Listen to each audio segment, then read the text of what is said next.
Olá pessoal, sejam bem-vindos para a aula bactérias gram-positivas e gram-negativas.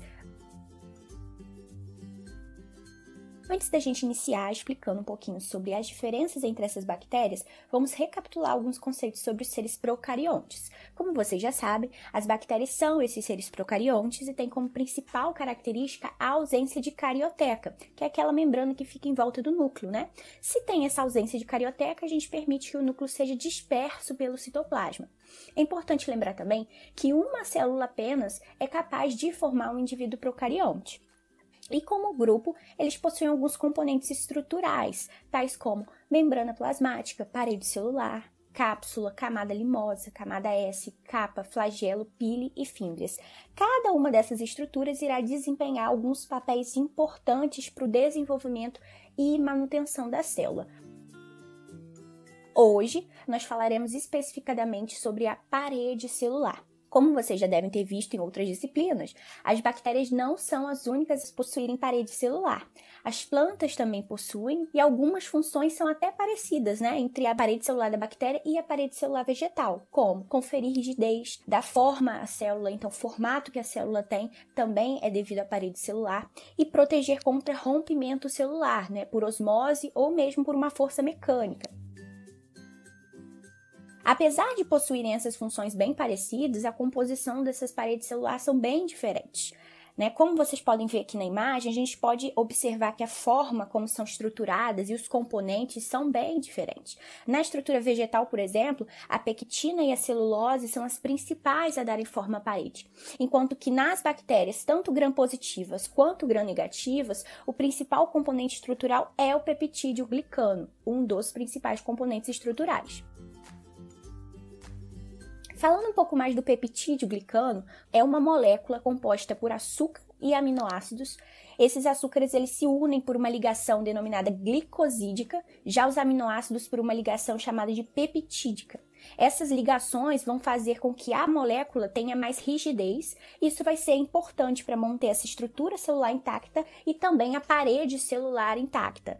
Os peptídeos glicanos, depois de se unirem, eles vão formando camadas, e essas camadas vão se interligando. Isso vai trazer cada vez mais resistência e rigidez à parede celular.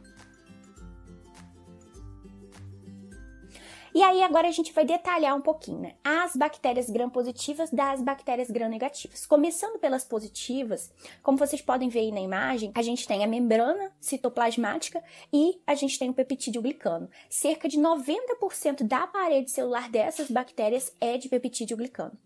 Vocês podem ver que forma uma camada bem espessa, logo acima da membrana plasmática. Além do peptídeo glicano, nessa parede a gente tem também ácido lipoteicoico e teicoico. Eles são extremamente importantes para a regulação da célula e adesão aos hospedeiros. Então, se vocês forem se aprofundar melhor, vocês vão ver como que é extremamente importante a função de cada uma dessas estruturas da parede celular. Hoje a gente faz um geralzão. Falando um pouquinho agora das bactérias gram-negativas, as gram-negativas elas já têm uma estrutura mais diferenciada da parede das gram-positivas porque elas têm uma membrana externa além dos peptídeos glicanos. Então, como vocês podem ver, tem a membrana citoplasmática, uma camada fina de peptídeo glicano e uma camada maior de membrana externa.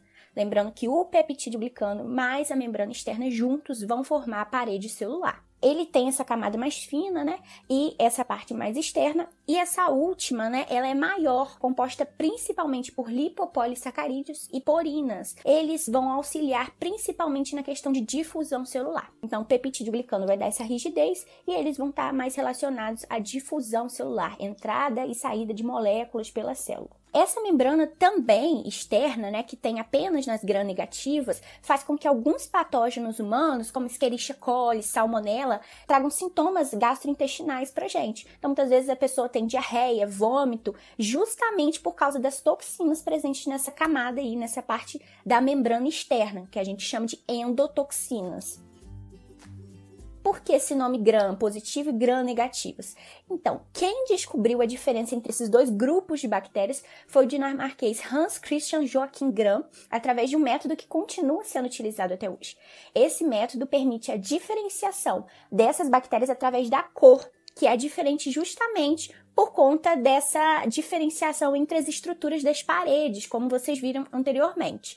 Nesse método é utilizado violeta de cristal para impregnar nas estruturas das paredes, e as gram-positivas, por terem essa camada espessa de peptídeo glicano, retêm a cor e por isso ficam roxas. Já as gram-negativas não retêm essa cor e depois de um outro processo de coloração elas ficam rosa. Então, dessa forma, ao final a gente tem imagens com cores diferentes, o que nos permite iniciar o processo de identificação da espécie presente naquele cultivo, por exemplo, quando a gente quer descobrir qual bactéria está ali.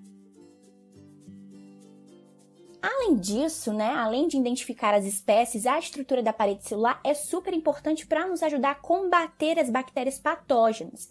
Alguns antibióticos têm por ação desestruturar a parede celular e deixar a célula fraca, permitindo o rompimento da estrutura e sua consequente morte. Um exemplo de um antibiótico é a penicilina, que impede com que as enzimas que formam as ligações peptídicas entre as camadas de peptídeo glicano, que a gente já viu lá atrás, possam ser formadas. Então, as enzimas que formam essas ligações peptídicas acabam por não formar.